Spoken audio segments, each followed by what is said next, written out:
Baiklah, terima kasih Bapak Ibu untuk pembacaan firman Tuhan kita pada saat ini.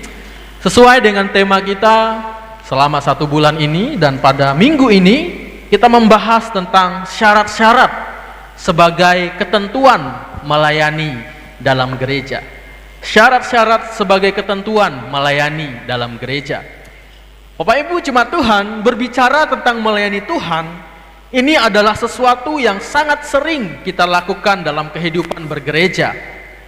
Dan sebagai orang percaya, memang sudah panggilan kita untuk menjadi pelayan Tuhan. Karena untuk itulah kita diciptakan untuk melayani Dia, Raja segala raja.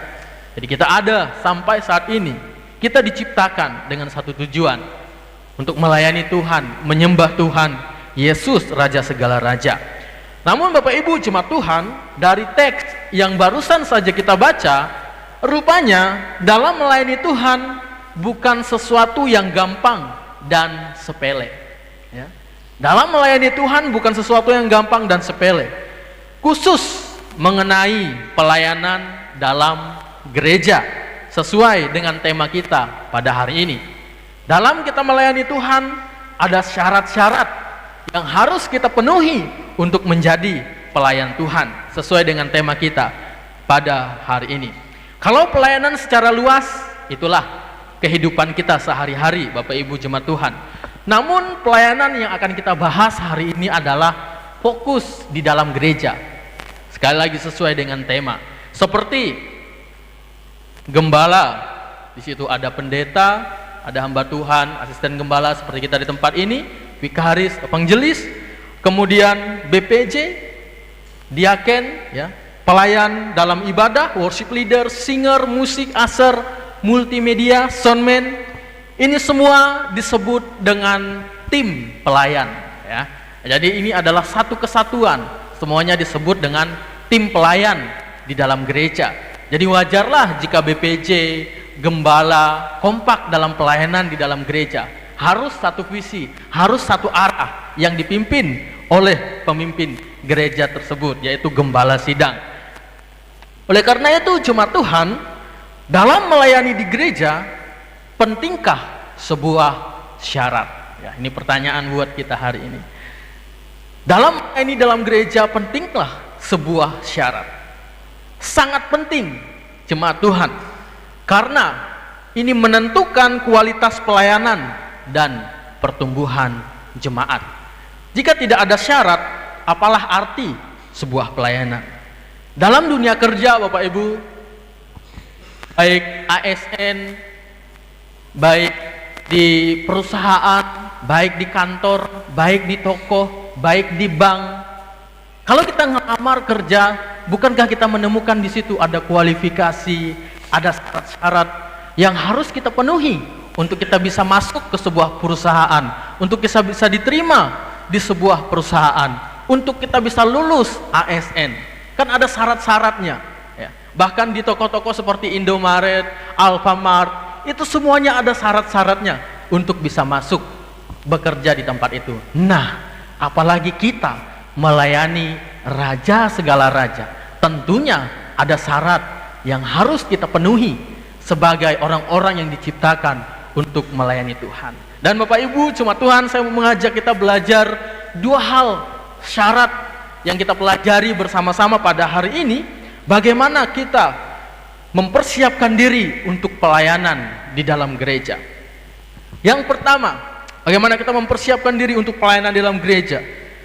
Siap memberi diri untuk melayani. Syarat yang pertama agar kita bisa melayani dalam gereja adalah siap memberi diri untuk melayani. Dari teks yang kita baca tadi, ada 2 hal yang ditekankan oleh Rasul Paulus tentang tugas pelayanan dalam jemaat. Yang pertama, menjadi penilik jemaat, dan yang kedua, menjadi diaken.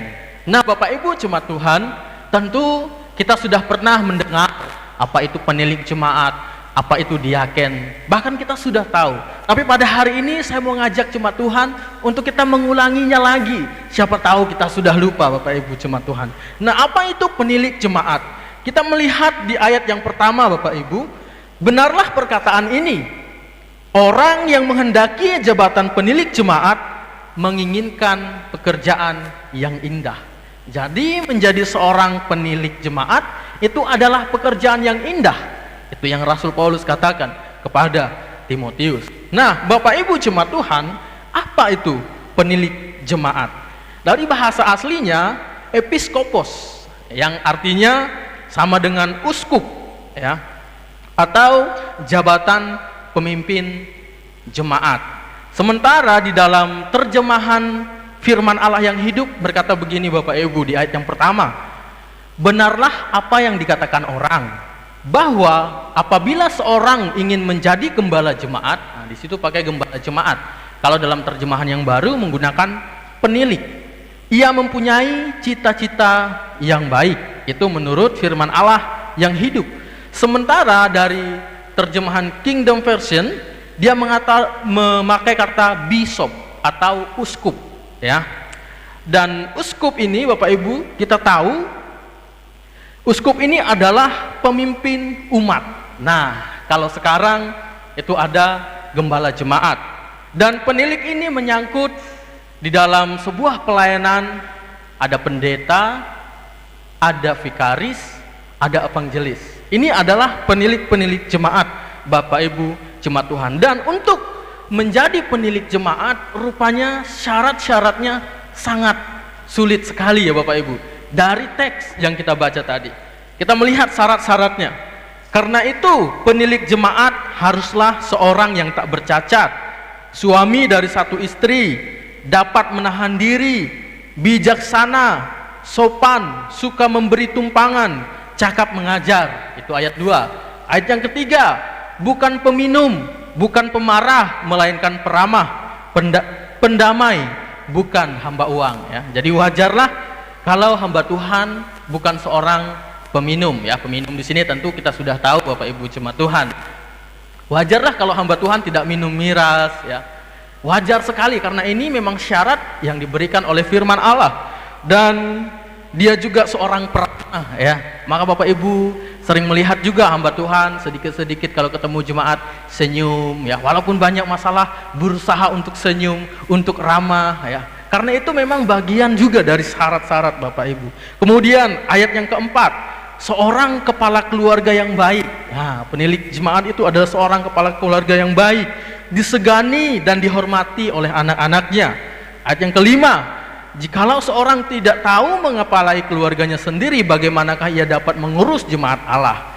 Oleh karena itu Bapak Ibu, sangat sulit memang jadi penilik jemaat, menjadi gembala, menjadi hamba Tuhan, pendeta, vikaris, evangelis. Ada syarat-syaratnya, ya.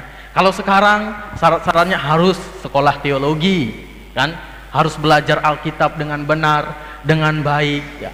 Untuk mengajarkan firman Tuhan seperti sekarang ini, hamba-hamba Tuhan, ya, kami harus mempersiapkan diri, harus duduk, harus mencari referensi-referensi, melihat tafsiran-tafsiran, karena memang itulah yang diajarkan oleh firman Tuhan untuk menjadi penilik jemaat. Memang itulah syarat-syaratnya. Dan kita bersyukur Bapak Ibu jemaat Tuhan, di gereja kita di tempat ini kita memiliki hamba-hamba Tuhan yang seperti ini. Dan Bapak Ibu jemaat Tuhan, selanjutnya di ayat yang ke-7, ya. Ayat yang ke-6, janganlah ia seorang yang baru bertobat, agar jangan ia menjadi sombong, kena hukuman iblis, ya. Jadi wajar kalau seorang hamba Tuhan, dia bukan orang yang baru bertobat, ya. Dan kan Tuhan rata-rata kita temui adalah orang yang baru lulus atau orang yang sudah lama pelayanan. Dan selanjutnya ayat yang ke-7, hendaklah ia juga mempunyai nama baik di luar jemaat, agar jangan ia digugat orang dan jatuh ke dalam jerat iblis, ya. Menjadi pemimpin, menjadi gembala jemaat, menjadi hamba Tuhan, rupanya juga harus punya nama baik di luar, supaya tidak menjadi batu sandungan, supaya tidak jatuh ke dalam jerat iblis. Jadi yang namanya jerat iblis tidak hanya jemaat saja, hamba Tuhan pun kalau tidak memenuhi syarat-syarat ini bisa jatuh ke dalam jerat iblis, Bapak Ibu jemaat Tuhan. Nah, itu penilik jemaat. Kemudian selanjutnya itu adalah diaken, ya. Kita melihat lagi, selanjutnya diaken. Bahasa aslinya itu dari bahasa Yunani yaitu diakonos, ya. bisa dipakai untuk mengartikan utusan, abdi, pelayan rumah, wakil nahkoda, pembantu dalam upacara agama, dan terutama pelayanan dalam perjamuan makan, pelayan dalam jemaat purba yang secara khusus melayani para janda dan orang miskin, pembela sidang, badan pengurus jemaat, dan untuk urusan duniawi dalam bidang kegerejaan mungkin serupa dengan ketua-ketua sidang. Dan diaken tidak berhak untuk mengajar, ya. Ini Bapak Ibu jemaat Tuhan, definisi tentang diaken, ya. Jadi diaken kalau seperti kita sekarang ini BPJ atau orang-orang yang melayani di dalam gereja seperti worship leader, singer, pemain musik yang mendukung pelayanan di dalam gereja. Nah, Bapak Ibu jemaat Tuhan, rupanya ketika kita menjadi diaken atau menjadi BPJ, menjadi pelayan altar, worship leader, singer, pemain musik, soundman, multimedia, usher, rupanya ada syaratnya juga Bapak Ibu jemaat Tuhan. Kalau kita melihat dari ayat 8 sampai dengan ayat yang ke-13, berkata begini, demikian juga diaken-diaken haruslah orang terhormat, jangan bercabang lidah, jangan penggemar anggur, jangan serakah, melainkan orang yang memelihara rahasia iman dalam hati nurani yang suci. Jadi sebagai pelayan jemaat, diaken ini harus memelihara iman, harus memelihara iman, hati nurani yang suci, supaya bisa menjadi contoh, menjadi teladan bagi jemaat-jemaat yang lain, bahkan bagi orang-orang di luar sana. Demikian pula istri-istri, ayat yang 10, mereka juga harus diuji dahulu, baru ditetapkan dalam pelayanan itu setelah ternyata mereka tak bercacat, ya. Biasanya kami para hamba Tuhan, Pak Gembala, sebelum memilih BPJ atau melihat siapa ini yang bagus untuk worship leader, siapa nih yang bisa jadi singer, ya, itu dilihat dulu, diseleksi dulu, bagaimana kehidupan rohaninya, bagaimana kehidupannya, bagaimana hubungannya dengan Tuhan, ya, bagaimana keaktifannya dalam ibadah, itu diseleksi, dilihat dulu Bapak Ibu jemaat Tuhan. Sangat sesuai dengan firman Tuhan. Ayat yang 11, demikian pula istri-istri hendaklah orang terhormat, jangan pemfitnah, hendaklah dapat menahan diri dan dapat dipercaya dalam segala hal, ya. Diaken haruslah suami dari satu istri dan mengurus anak-anaknya dan keluarganya dengan baik. Syarat-syarat bagi diaken dan penilik jemaat rupanya beda-beda tipis Bapak Ibu jemaat Tuhan, ya. Hampir-hampir sama. Karena ayat yang ke-13, mereka yang melayani dengan baik beroleh kedudukan yang baik, sehingga dalam iman kepada Kristus Yesus mereka dapat bersaksi dengan leluasa. Saya ulangi ayat yang ke-13. Ini sangat luar biasa Bapak Ibu. Ketika kita melayani, memberi diri kepada Tuhan untuk melayani, karena banyak yang melayani dengan baik, beroleh kedudukan yang baik, sehingga dalam iman kepada Kristus Yesus mereka dapat bersaksi dengan luar biasa. Ketika kita memberi diri untuk melayani, selain kita jadi berkat di gereja, dikatakan di sini mereka dapat bersaksi dengan leluasa. Ada satu kekuatan, ada satu kemampuan yang kita dapat untuk kita bersaksi, baik di gereja maupun di luar sana, ketika kita memberi diri untuk melayani Tuhan. Dan pertanyaannya Bapak Ibu jemaat Tuhan, sudahkah kita dengan sungguh-sungguh memberi diri untuk melayani Tuhan? Dan apa yang kita beri untuk melayani Tuhan? Ada 13 syarat yang kita baca pada hari ini. Inilah syarat-syarat untuk kita melayani Tuhan, dan kita harus memberi diri untuk melakukan hal ini. Supaya apa Bapak Ibu? Supaya jangan kita tergoda oleh gugatan iblis, supaya kita tidak jatuh ke dalam jerat iblis. Ayat yang ke-7. Karena seorang pelayan Tuhan itu adalah incarannya iblis Bapak Ibu jemaat Tuhan. Namun kalau kita memenuhi syarat-syarat ini, saya yakin dan percaya kita tidak akan mudah tergoda oleh iblis. Amin. Itu yang selanjutnya Bapak Ibu jemaat Tuhan, dalam perkembangannya kita sekarang mengenal yang namanya worship leader, kan, atau WL, liturgos, singer, pemain musik, soundman, usher. Dan ini juga memenuhi syarat-syarat yang ada dalam firman Tuhan ini, Bapak Ibu. Kenapa Bapak Ibu jemaat Tuhan? Ketika kita menjadi WL, ada hal yang kita persiapkan. Yang pertama, tentunya lagu. Dan lagu yang kita siapkan harus kita gumuli. Kita doakan, kita minta sama Tuhan agar lagu ini boleh jadi berkat bagi saya yang menyanyi dan bagi jemaat Tuhan juga yang bernyanyi. Kemudian yang sangat-sangat penting bagi seorang pelayan, bukan hanya worship leader, termasuk singer, termasuk pemain musik, semuanya yang melayani adalah hubungan dengan Tuhan, keintiman dengan Tuhan. Bapak Ibu jemaat Tuhan, saya mau bersaksi sedikit tentang pengalaman ketika saya melayani waktu saya kuliah dulu. Ada satu gereja GKI juga, Bapak Ibu jemaat Tuhan. Sebelum pelayan altar itu wajib ikut ibadah doa. Wajib itu ibadah doa. Kalau tidak ikut ibadah doa, walaupun sudah dijadwalkan, walaupun sudah latihan, tidak jadi ibadah, tidak jadi melayani. Dan selanjutnya datang itu setengah jam sebelum ibadah dimulai. Dan setengah jam sebelum ibadah dimulai, kami biasanya melakukan pujian dan penyembahan, ya. Sebelum worship leader, singer, pemain musik melayani di altar, mengajak jemaat Tuhan untuk menyanyi, terlebih dahulu kita yang di depan ini menjadi penyembah, ya. Dikatakan dalam Yohanes, menjadi penyembah dalam roh dan kebenaran. Tidak hanya mulut kita yang memuji Tuhan, tapi hidup kita juga memuji Tuhan. Terlebih dahulu kita menjadi penyembah, sehingga ketika kita mengajak jemaat bernyanyi, kita sudah lebih dulu menyembah Tuhan.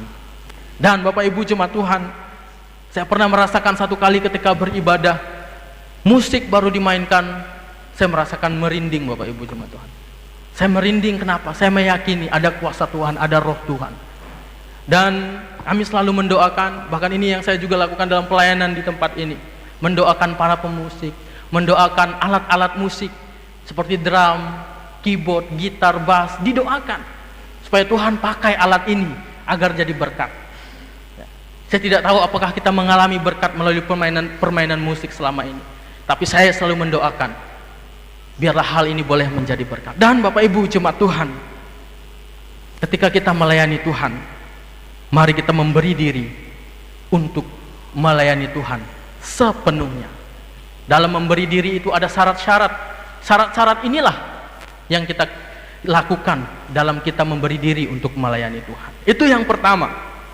Dan yang kedua, yang terakhir Bapak Ibu jemaat Tuhan, dalam melayani Tuhan, syarat yang pertama tadi kita memberi diri. Syarat yang kedua adalah melayani Tuhan dengan sukacita, bukan beban. Jadi syarat yang kedua, untuk kita menjadi pelayan di dalam gereja, kita harus melayani Tuhan dengan sukacita, bukan beban. Melayani Tuhan adalah panggilan kehidupan orang percaya. Ketika kita masih dipercayakan untuk melayani, jadikan itu sukacita dan kesempatan yang Tuhan percayakan kepada kita. Kenapa pelayanan itu adalah sebuah kesempatan? Karena begini Bapak Ibu jemaat Tuhan, ada orang yang sudah tidak punya kesempatan tapi rindu untuk melayani. Siapa itu? Orang-orang yang sakit di rumah sakit misalnya. Orang-orang yang sudah lumpuh, sudah tidak bisa berjalan. Rasanya pengen sekali mau jadi singer, jadi WL, jadi penerima tamu. Tapi apa daya? Sudah tidak ada kesempatan. Sudah tidak bisa jalan lagi.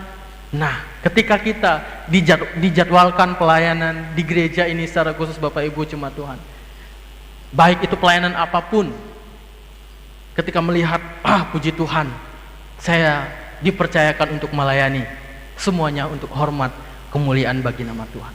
Kalau kita punya kesempatan untuk melayani, jangan jadikan beban Bapak Ibu, jadikan itu sukacita untuk kita melayani Tuhan. Karena melayani Tuhan itu kesempatan.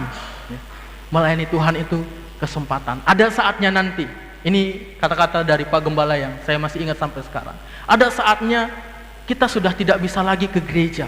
Ada saatnya kita sudah tidak muda lagi. Ada saatnya kita tidak bisa lagi untuk melayani.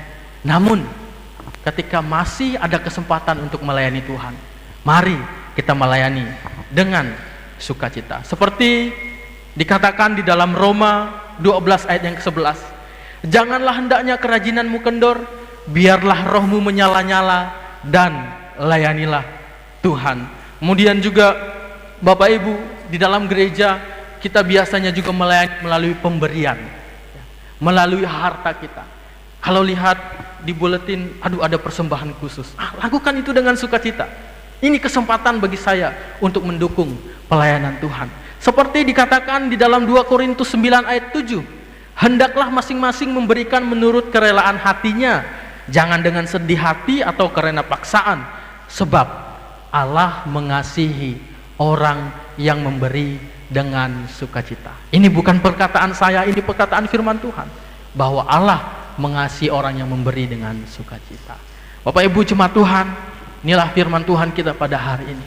Mari kita menjadi pelayan-pelayan Tuhan yang